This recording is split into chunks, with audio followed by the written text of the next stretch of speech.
Yo, what is up, everyone? Thank you so much for watching this video.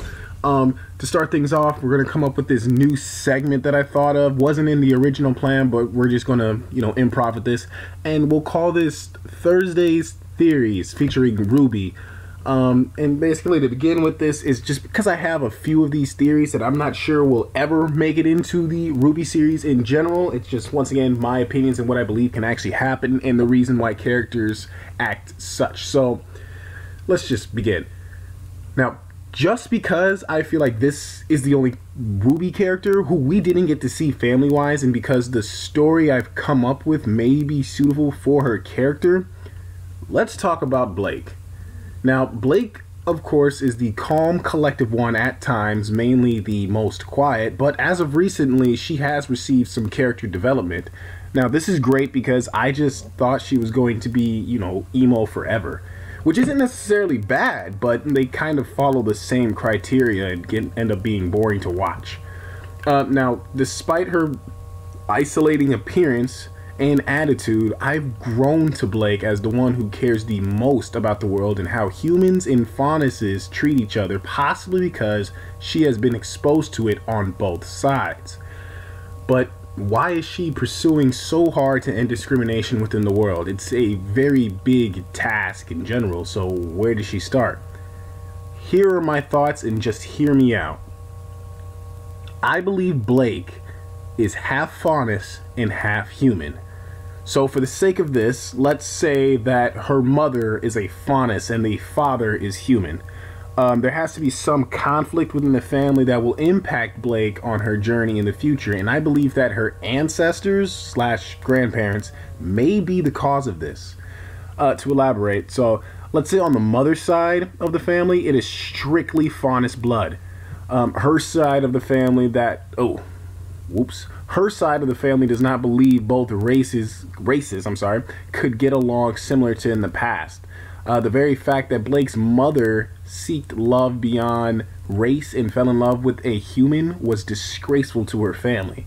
Now, on the other hand, her father's side of the family are very open, and as the ancestors show, mixed relationships. During, when Blake was conceived, they supported him in marrying a faunus, and when they were told about the mother's condition, they understood, comforted, and supported her, the mother, throughout the trouble. Then came Blake's birth. The only way for the mother's side of the family to accept or forgive her of what they consider a sin or being disgraceful is if the newborn was a faunus, and arrived Blake Belladonna. Despite this being true, the mother's side would never visit in regards to the father and his side of the family being sickening. However, they truly loved Blake. Much later, conflict arose with the White Fang incidents and how people were treating faunus very poorly. These situations tore the family apart to where Blake knew this wasn't what family was supposed to be. So, she protested and supported rallies in hopes that enough of these would change some law and have her family be whole and healed. During those, she meets Adam, who admires her courage and sense of justice at such a young age and wishes to teach her to defend herself, as the rallies have recently become more and more violent. Now, of course, I believe this will never be fully brought up to our attention until someone, and I'm just going to advertise my characters here, of the new cast, say Silver, Lionheart, or Esperanza Storm, because they are also faunus, ask her this one question.